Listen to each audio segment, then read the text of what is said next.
And Kenyan president finds himself in trouble over dance video.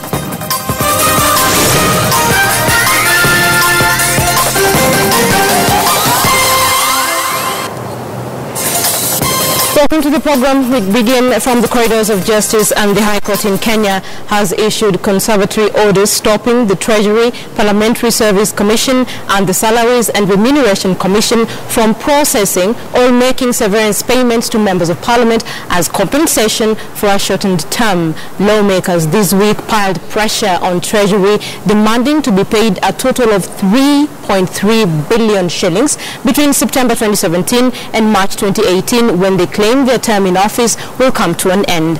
Patrick Amimo tells us why economists are happy with the court's decision. After successfully blocking the Salaries and Remuneration Commission from slashing their salaries, members of the 11th Parliament were planning to pay themselves a hefty send-off package.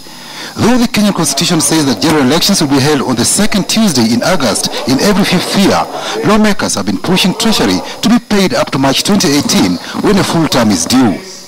In 2012, the Supreme Court ruled that the 11th Parliament will serve a short term to comply with the Constitution after the election's date was pushed to March 2013. No cent should be paid to any member of Parliament or Senate on account of the fact that they've had a shortened term. There is no justification at all for it within the Constitution or any other laws. Lawyer Dismas Wambola has successfully petitioned the court to stop lawmakers from getting extra cash from the state coffers. Nairobi Judge John Mativo has ordered Treasury, Parliamentary Service Commission, Salaries Remuneration Commission and the Attorney General and their agents from considering, processing, approving and or making payments to MPs and any other benefits for the period after the August polls.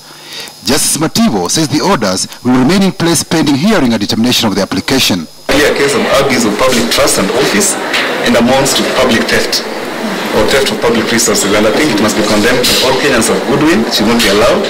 Cabinet Secretary, together with the entire cabinet, should stand its ground and say, look, there is no legal scope for us to permit this kind of payment to be made. In the same way that if they made correctly with the comprehensive bargaining agreement against doctors. They say that against doctors, they say that against teachers, and they were right on both occasions. So why they can't stand up to parliamentarians, I do not understand. But it's not only the sitting MPs who want to scoop from state coffers.